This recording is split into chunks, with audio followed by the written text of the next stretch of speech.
We all know the importance of basketball at the University of Kansas. And with that in mind, we sought to find the best person to elevate our women's basketball program to a higher level of competitiveness, both in the Big 12 Conference and the nation. That person is Coach Brandon Schneider. Welcome, Coach.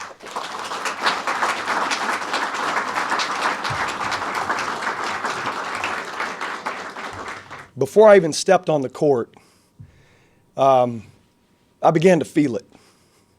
You know, the goosebumps, the hair on the back of your neck. There's a wave of something special about this place.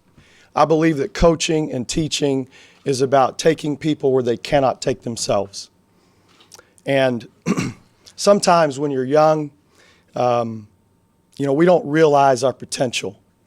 We don't realize what we're capable, the level we're capable of performing at, whether it's on the basketball court or whether it's academically.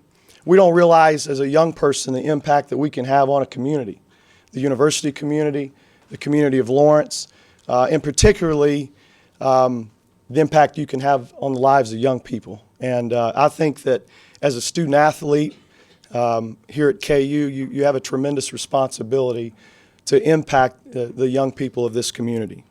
I once read, "You'll never climb higher than the ladder you select." And I'm hopeful that as our staff begins to work with and meet with our players, that we're all going to agree that it's time to select some pretty tall ladders here. Everyone always talks about out-executing their opponents, and I think that's really important. But in my experience, there's one thing I'm certain of, and that's the toughest and most together teams win an extremely high percentage of the time. That day as I drove back to Emporia, any career goals and aspirations that I had, those were altered. And from that point forward, honestly, for the last 20 years, there's been two words that I've always wanted to say. But I told myself I'm not going to say them. I'm going to wait. And I'm going to wait until one day I get to be part of the family, of the KU family. And today I could not be more honored, humbled to finally get to say Rock Chalk.